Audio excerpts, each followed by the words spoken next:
Hello student. Our today's topic is the dimension of vector space and rank. First of all, we discuss the definition of the dimension of vector space V. The dimension of vector space V is the number of vector in basis for V, and it is denoted by the in capital letters dim of V. A vector space V is said to be a finite dimensional if the vector space V is spanned by a finite set. That is, if a basis of V consists of a finite number of vectors, then V is a finite dimensional vector space. Otherwise, we sometimes called as a, if V is not spanned by the finite set, then V is said to be a infinite dimensional vector space. Now here we have to given one of the specific things which is related to the zero vector space, which is nothing but the dimension of zero vector space is defined to be a 0. Now the next one is, we may discuss the example here. The following tables indicates the standard basis and dimension of some vector space. Now see, in our first one column, which is given some vector space like as rs to n, rs to 2, pn, p2, the matrix of order 2 by 2.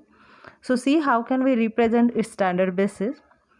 So first of all, we discuss the standard basis of rs to n. So rs to n set which contains the element e1, e2, en up to the en. But e1, e2, en which is a look like as a one of the order pair, and that order pair is again contain the n elements. So suppose here, see here the first e1 which contain the first element is 1 and other elements is 0. In E2, the second element is 1 and other entry are the 0. Up to the last one En order pair, we may write down as all entries are the 0 and last one entry is a 1. So when we have to counting the element in our standard basis set of rs to n is total n element, so we have to say the dimension become n. Similarly, if we have to take the one of the particular value of n is a 2, then we have to discuss the vector space of rs to 2. So in rs to 2, the standard basis set which contains the two element e1 and e2. See, in e1 which contain the order pair which contains again the two elements. See here, in e1's order pair which having a first element is 1 and second element is a 0, and in e2's order pair the first element is 0 and second element is 1. So again rs to 2 which contain the two order pair, so we have to say the dimension of rs to 2 is 2. Next is Pn vector space. So in Pn vector space, the Pn is what? The Pn is a polynomial space of degree less than or equal to n. So see, in our standard basis set which contain the element 1, 2, 2 square up to t raised to n. So number of elements in standard basis of Pn is n plus 1. So its dimension become n plus 1. In similar manner, we have to take on the particular value of n is again the 2. So in vector space P2, which is again means it is a polynomial space which having a degree less than or equal to 2. Its standard basis contain the element 1, 2, t square. So see, the total elements are the 3, so dimension become 3. Matrix of order 2 by 2 over the real entries are. So that vector space which having a standard basis m1, m2, m3, m4. In m1 which contain the first element means 1 position element is 1 and other entries are the 0. In m2's element the 1-2's position become 1 and other entry are the 0. In m3's matrix the 2-1 position is 1 and other entry are the 0. And similar manner the last one m4 matrix which having a 2-2 position become 1 and other entry are the 0. So see here the total elements are the 4. So as per that reason we have to say the dimension of matrix of order 2 by 2 is a 4. Next, we discuss the definition of rank. The rank of matrix A is the dimension of the column space of A. Either sometimes we have to also call the dimension of row space of A. So why we have to sometimes call the dimension of row space of A? Because see here in our note we have to write down the row space of A. In shortly we have to write down the row of A, or column space of A we write down as a col of A. But we know that the row of A, which is equal to col of A transpose. So row of A means what? It is a row space of A, and col of A transpose means what? It is a column space of A transpose. So which are always same. Second note is the dimension of row space of A, which is equal to the dimension of column space of A transpose. So here remains to mention that the dimension of the column space of A transpose, and dimension of row space of A and column space of A transpose, which is equal to rank of A. And the last one, third note, the dimension of null of A we called as a nullity of A also. Okay, so this is one of the important things. Those are we need to solve the example. So here is also given one of the theorem, that theorem sometimes called as a rank theorem also. The dimension of column space, sometimes called as a col of A, and row space of A is in bracket we have to call the row of A of an m by n matrix of capital A are equal. This common dimension, that is the rank of A, is also equals the number of pivot position of A, and satisfy the following equation. Means in rank theorem what we have to say that the rank of A is always equal to the number of pivot position of matrix A. And what is the equation which is also always satisfied? The rank of A plus nullity of A, which is equal to n. So where n is the number of columns of matrix A.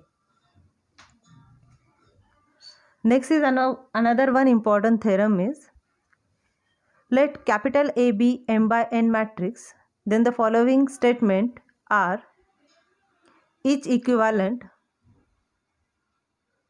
to the statement that capital A is an invertible matrix.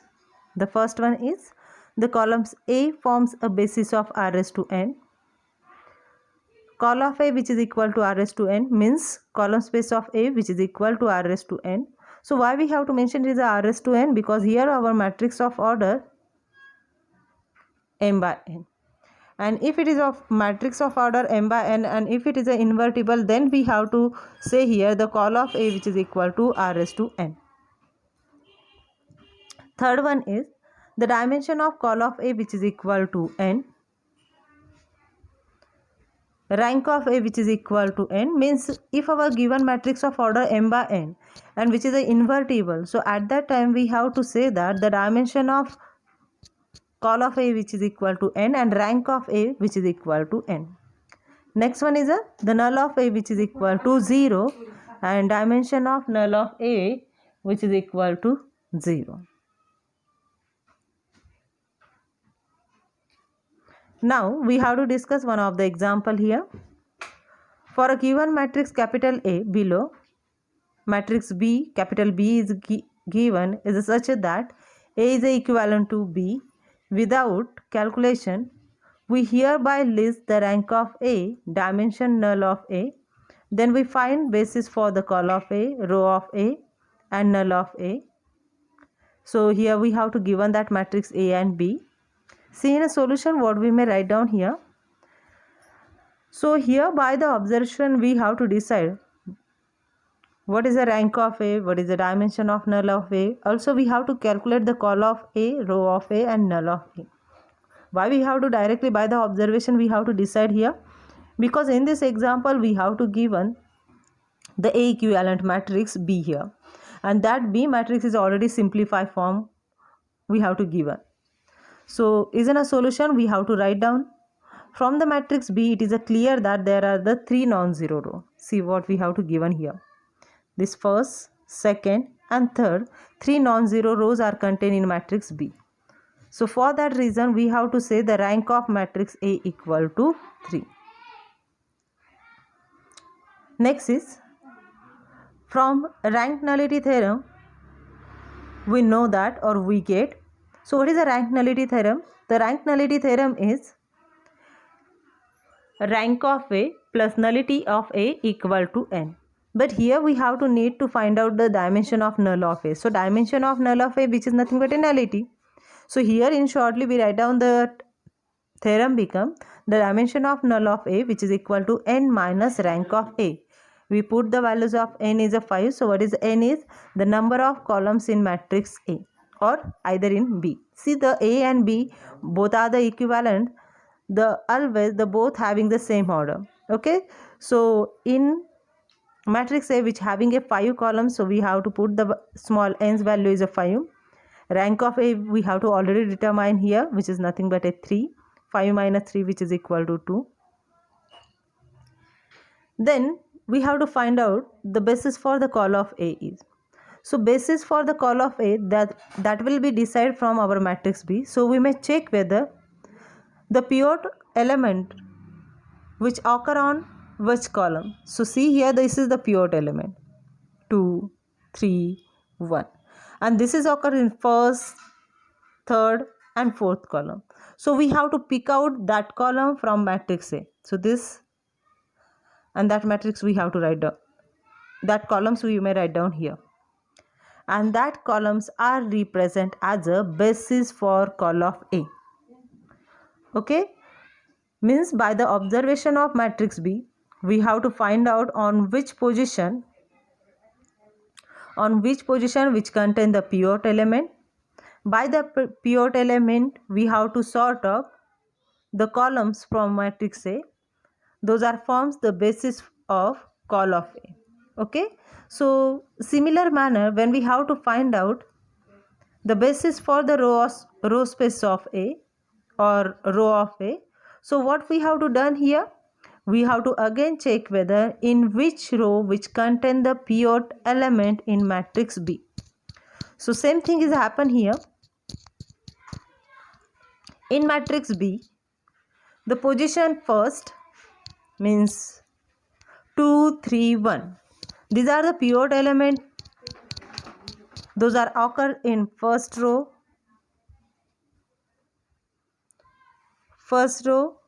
second row and third row. So now we have to pick out here first, second and third row for write down the basis for the row space of A or row of A.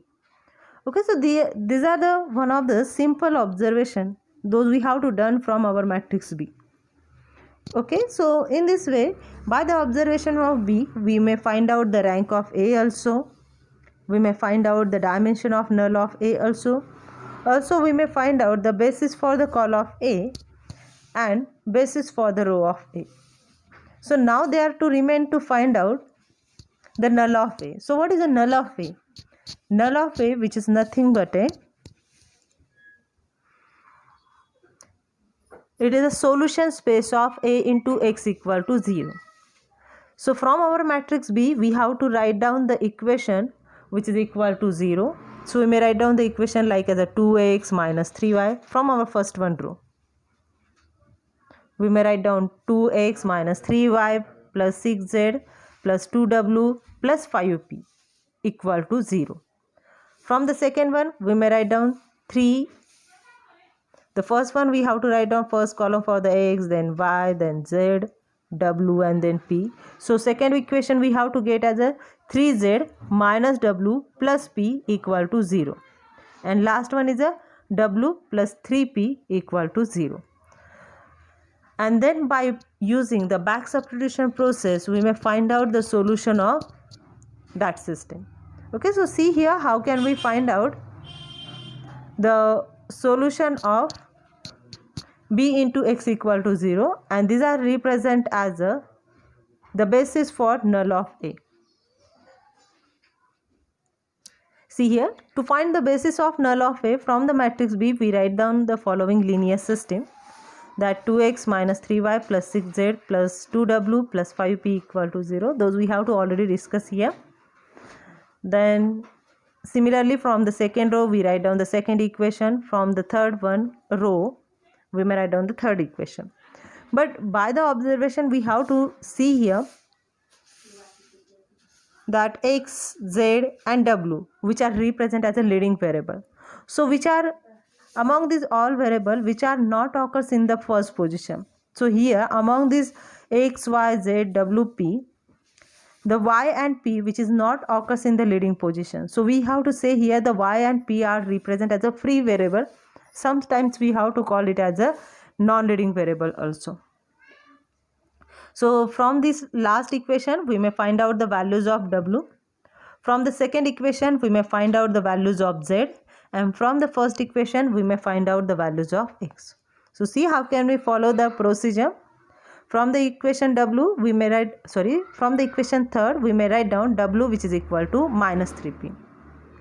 Now is the next step, we put that w which is equal to minus 3p in equation second. We get as a 3z which is equal to minus w, we have to shift it on the right hand side. So it is converted to the plus sign, plus w plus p become minus p. So when we have to simplify it, we get 3z which is equal to w minus p. Now the w's value is a minus 3p, that value we have to put here. When we have to simplify it, we get minus 4p. So 3 is a multiply to z. When it is shifted on the right hand side, it become divided to minus 4. So we will get the values of z which is equal to minus 4 by 3 into p. In similar manner, we have to put the values of w and z in equation 1. So first of all we have to arrange the equation 1 like as a 2x equal to, so minus 3y we have to shift it on the right hand side. So it is a plus 3y, plus 6z is converted to minus 6z, plus 2w we may write down as a minus 2w, and plus 5p we may write down as a minus 5p. In our this right hand side term, we put the values of w is minus 3p and z is a minus 4 by 3.